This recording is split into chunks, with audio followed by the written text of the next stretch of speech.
Chapter 4. Irini. Seat 11A, somewhere over Europe. Present day. I stared out of the aeroplane window. White, billowing clouds were rimmed with gold, reminding me of my cancelled wedding. My ring was back in the shop, and my wedding dress had pride of place on my Facebook fashion page, Rags to Riches, exclusive designs by Irini McGuire. That gorgeous gown was the most beautiful thing I had ever produced. The slinky, Gatsby-influenced dress of heavy white lace over cross-cut silver satin could have come straight out of a silent movie.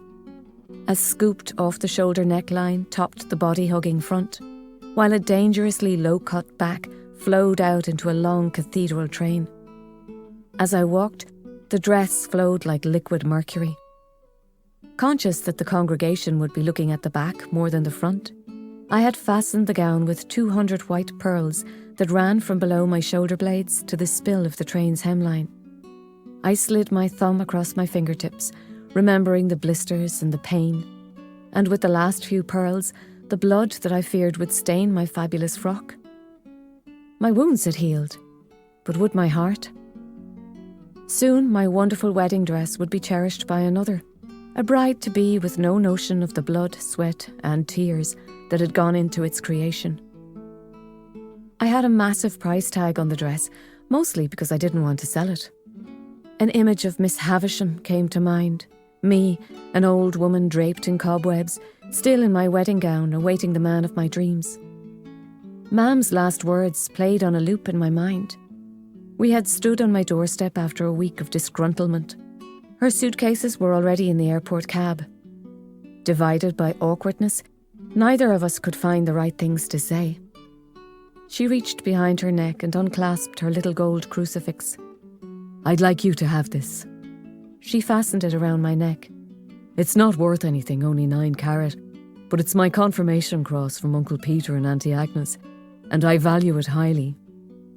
She smiled sadly, then gave me a hug. I recalled the toilet soap scent of her skin and how badly I didn't want her to go. "I'm very proud of you, Irini."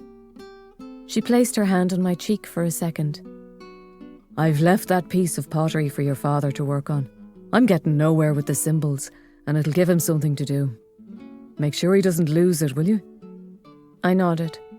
"I wish you could stay. There's so many things I want to ask you, but we never seem able to talk. I'm sorry I've been, well, you know." "It's been a difficult week for us all. Let's put it behind us, and when I come back, we can start afresh." She was coming back? My heart lifted. We would have another chance to sort things out. I would be nicer. Before I could stop myself, I took her in my arms and squeezed hard. "I'm so glad you're coming back. Honestly, I wanted it to work so badly. I'm truly sorry, Ma'am." She stepped out of my embrace, took me by the shoulders and sighed.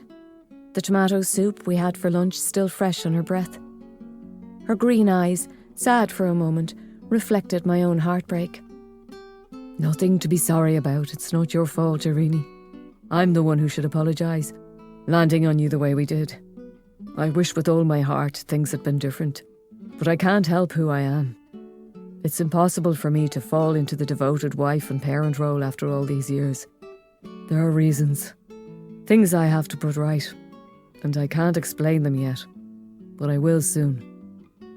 She bit her lip, glanced at the sky, and I sensed she was calling on God for guidance. "I tell you, Irini, but part of me is just too ashamed. It's like a penance. I'll put these things right once and for all, then I'll explain everything. I know it's hard, but I respect you and your father enough not to pretend." Shivering, she rubbed her arms, her slim figure stiff with tension. "It's so cold here." She glanced at the sky again and turned her mouth down. Yet I sensed her deep excitement at returning to Greece. "I do love you, Irini. You must always believe that because it's the truth. I know I haven't been much of a mother." She tilted her head to one side and placed her hand on my cheek again. "It's as if I've no control over my destiny. I had to marry your father. I had to save his life, and I had to keep you safe, no matter what the cost." What was she saying? I found myself lost in the enormity of her words, and before I could string a question together, Mam shook her head and shrugged, appearing as perplexed as I felt. "I guess it's God's plan," she said. "Though I don't understand where it's leading. It's out of my hands. No threats or promises or family ties can keep me away from Greece and the archaeology. It's bigger than me, Irini, and the pull of it grows stronger each day. I simply have to return and sort things out." She looked over my shoulder and lowered her voice. "Anyway, Tommy will be happier with me out of the way. Poor man." She pushed my red hair away and kissed my cheeks. "I know you'll take good care of your father. Thank you for that." Her face crumpled, and my heart ached as I realised she was fighting to keep her emotions in check. "Goodbye, darling," she managed to whisper. She took one step back and looked at me, as if taking a mental photo. Shocked to see tears well in her eyes, I had a fierce urge to pull her back inside and lock the door. She seemed so lost and alone. My mind was screaming, "Stay! Stay and love me, and I'll be anything you want me to be."